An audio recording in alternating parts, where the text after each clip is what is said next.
I want to dedicate this to all of my Pinoy and Pinay watchers, especially if you've grown up with Dragon Ball Z. Now, I'm pretty sure that for those of you who grew up in the 1990s, anime such as Dragon Ball Z, Sailor Moon, Flame of Recca, and Yu Yu Hakusho were pretty much some of the hit anime series to grace the small screens in the Philippines. And one particular anime series that I still enjoy to this day, even though it is kind of admittedly flawed in some aspects of the story and some of the characters, is of course Dragon Ball Z. And one film, let alone the amalgamation of two films, turned into one film that I grew up enjoying with my heart's content when I was a kindergartner until the last time I caught it as a middle schooler in 2005, is without a doubt Dragon Ball Z, The Greatest Rivals, which is essentially the amalgamation between Dragon Ball Z, Cooler's Revenge, and Dragon Ball Z, The Return of Cooler. So essentially a combination of Dragon Ball Z movies 5 and 6.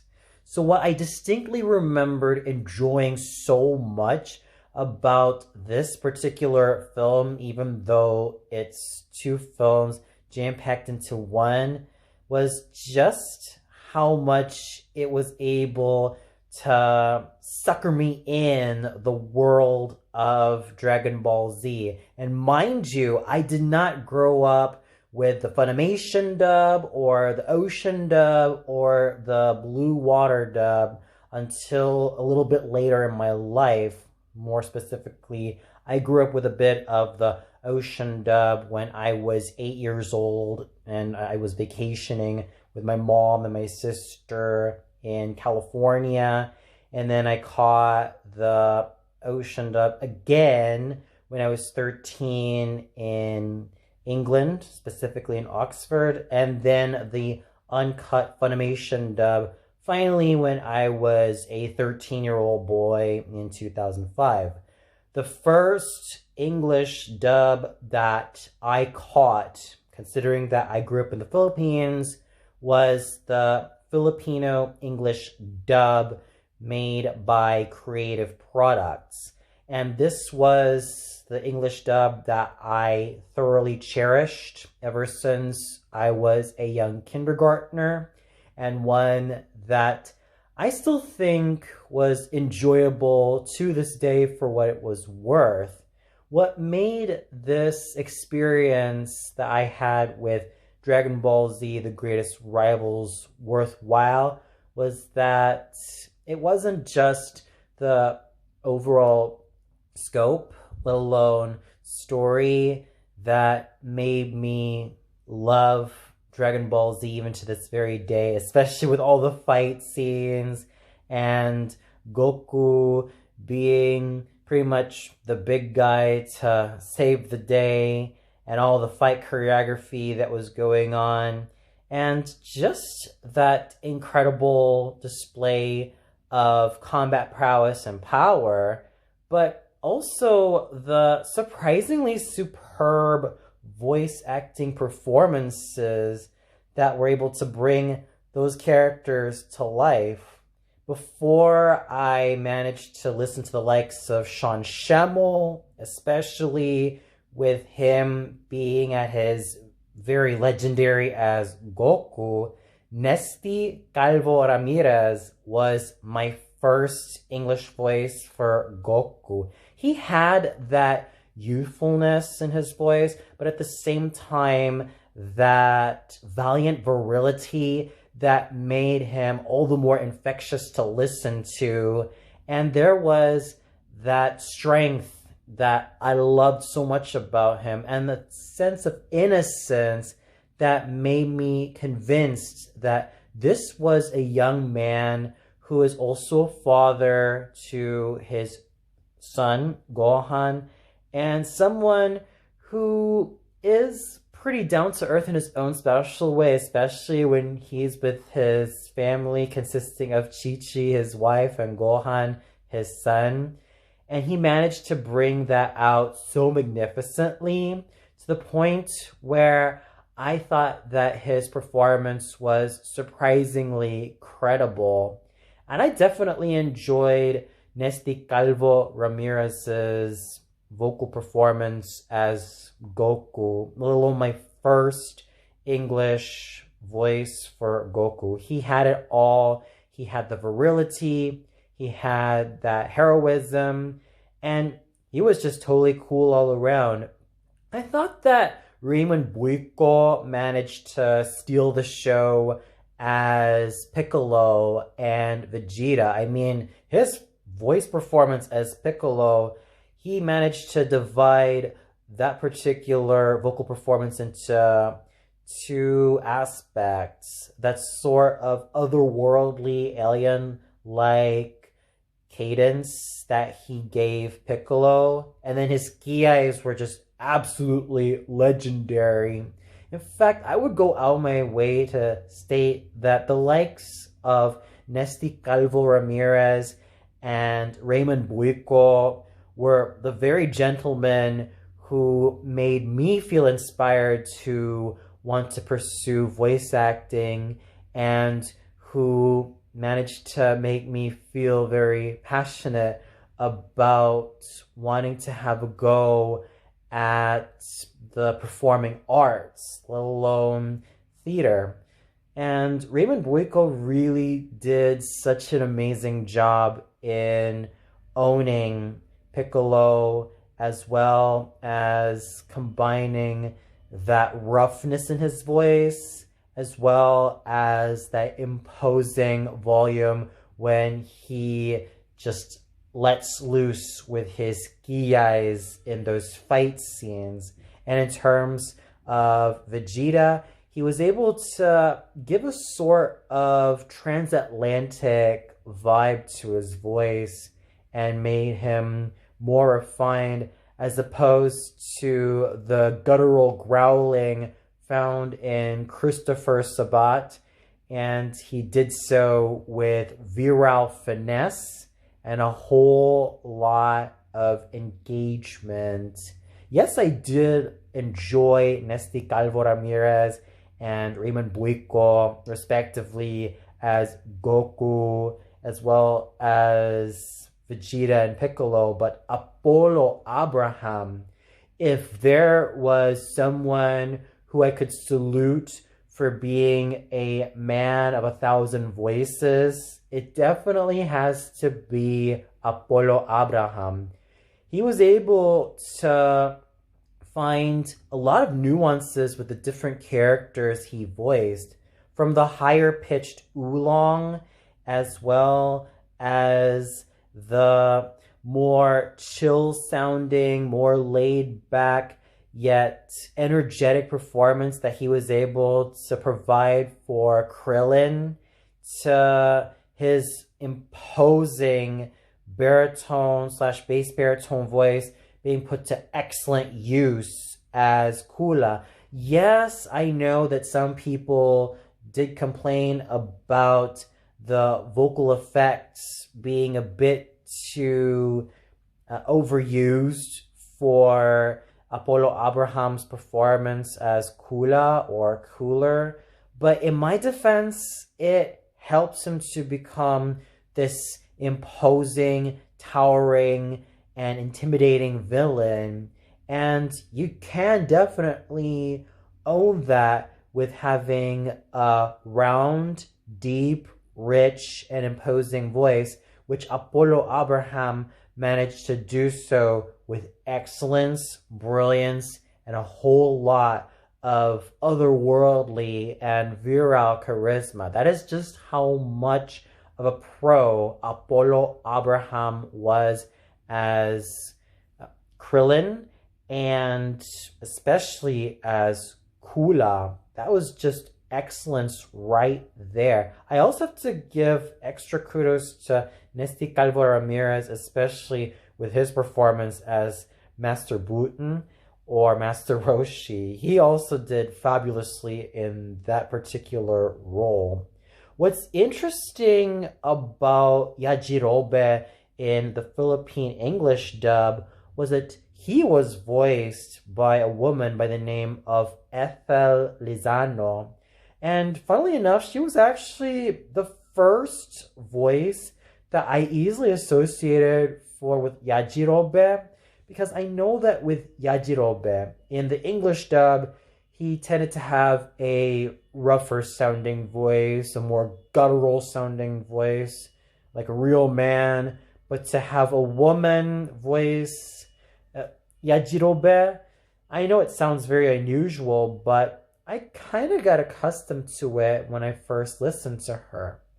She did a very solid job in voicing Yajirobe, and she did steal the show in her own special way, so I have to salute her for it.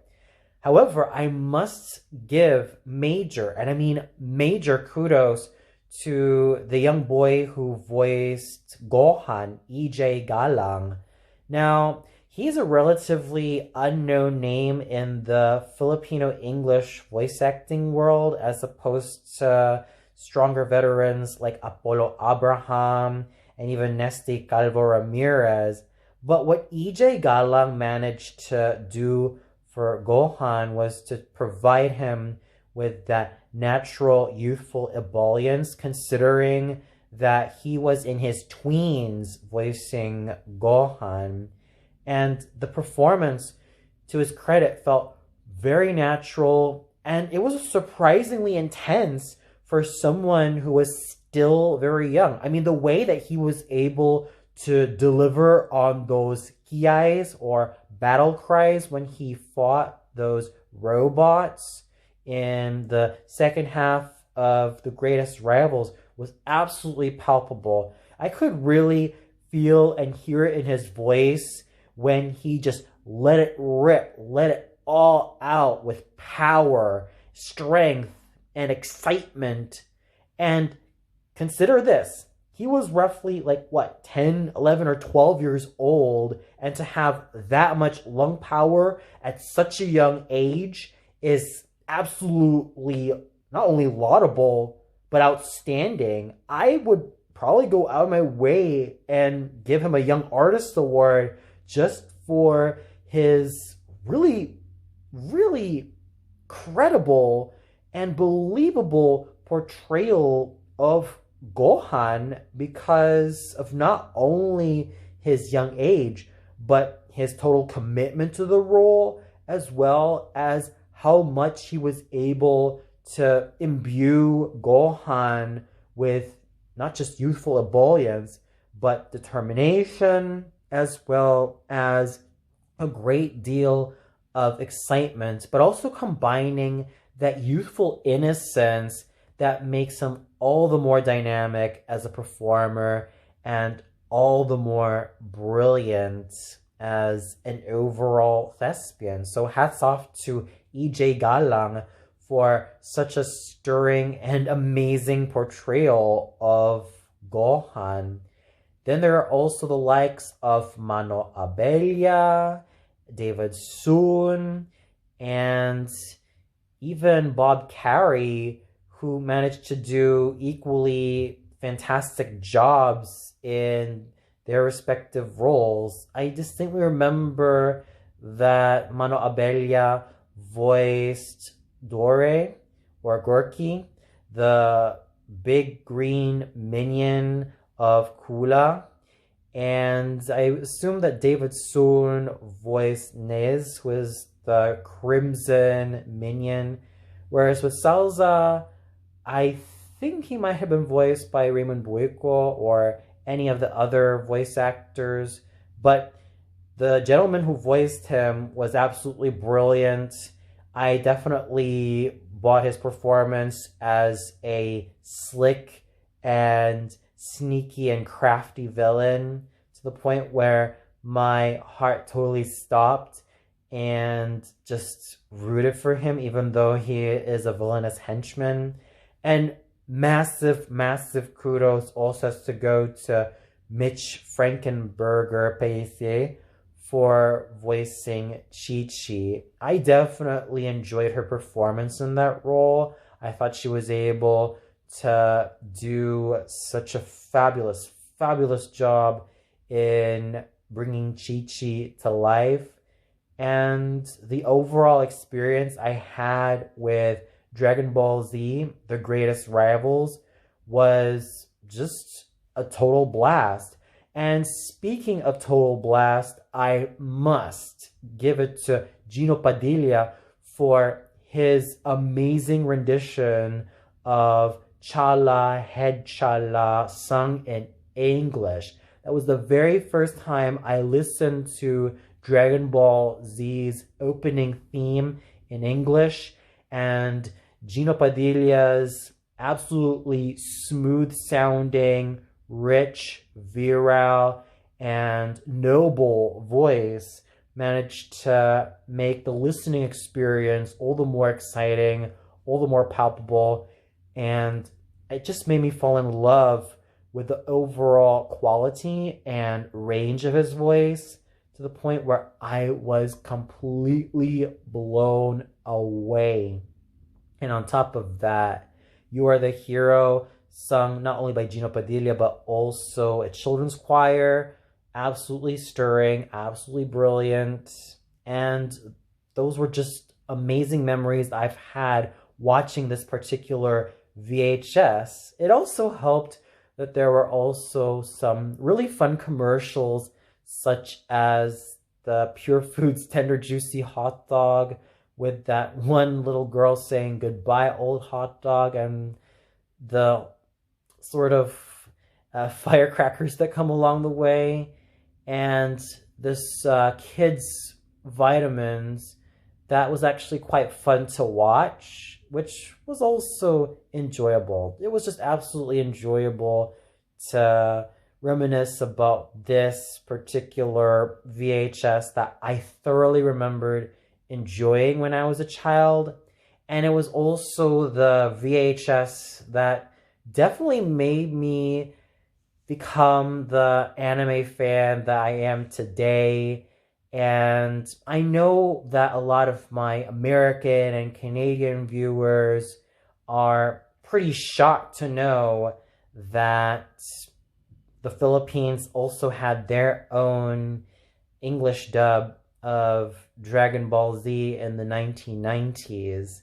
And one of the very first experiences I've had with this was with the amalgamation of Dragon Ball Z movies 5 and 6, compiled as The Greatest Rivals, with surprisingly amazing voice acting from Nesty Calvo Ramirez, Raymond Buico, Apollo Abraham, E.J. Galang, Ethel Lizano, Hazel Lizano, Mitch Frankenberger, Pellicer, and David Soon, Bob Carey, and Mano Abello.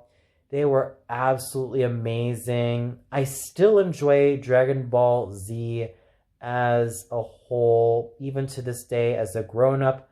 And even though I still feel that there is a lot of greater anime that I could still enjoy in terms of quality and not just quantity, this particular version of Dragon Ball Z movies 5 and 6 will always have a special place in my heart.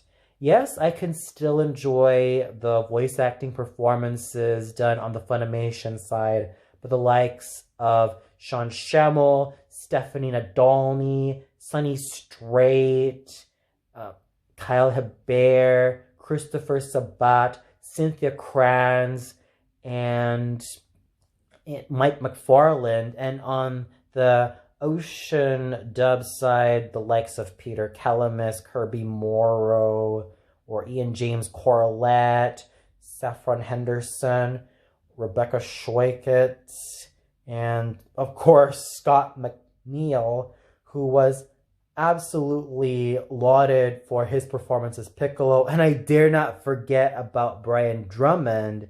But The creative products Filipino English dub of Dragon Ball Z will always have a special place in my heart.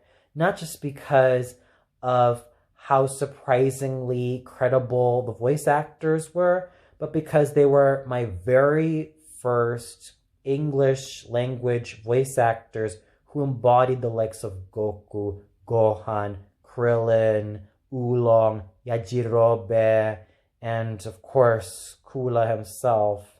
So I have to give my hat off to Nesty Calvo Ramirez, EJ Galang, Apollo Abraham, Raymond Buico, Mano Abelio, David Soon, Bob Carey, Mitch Frankenberger, Peither, and Hazel Lozano, Ethel Lozano, and all the other amazing voice actors and voice actresses for making the overall experience worthwhile and for also helping me to appreciate, let alone enjoy, the absolute fun I've continued to have with Dragon Ball Z. You guys were totally awesome. You made my childhood absolutely thrilling. I definitely have so much to be grateful for in terms of just continuing to ignite the passion I have for the performing arts, ignite the passion I have for theater, voice acting, singing, and just expressing my voice in the best way possible, whether I go up on stage to do a scene or whether I sing songs in various repertoire, from spirituals to chamber music to opera arias to rock songs to pop songs to contemporary music to various types of music, and to a lot of the things that I could do to present myself, not just as a performer, but also as a person. So from Nesty Calvo Ramirez to Mitch Frankenberger, Peither, I have so much to be grateful for. Thank you so much for making my childhood an exciting one, growing up in the Philippines, listening to you guys totally rock it in your respective roles. And as for Dragon Ball Z, The Greatest Rivals, it definitely continues to have a very special place in my heart. And for those of you, especially for those of you who grew up in the Philippines, to all of my fellow Pinoy and Pinay watchers, subscribers, and casual viewers who have been keeping up with my content for quite some time, what did you think of Dragon Ball Z, The Greatest Rivals, especially if you grew up with it? Did you feel that this was the movie that made you appreciate Dragon Ball Z so much more? Was there a voice actor that you enjoyed so much, whether it was Nesty Calvo Ramirez's charming Goku or EJ Galang's incredibly credible portrayal of Gohan? Or did you feel like the overall package was not really to your liking? Please let me know in the comments below. I hope you all enjoyed my long-form tribute to this really, really fun and exciting experience that I had with Dragon Ball Z, The Greatest Rivals, and I cannot wait to hear what you guys have to say, especially in the comments below. Take care and have a grand spring season, everybody.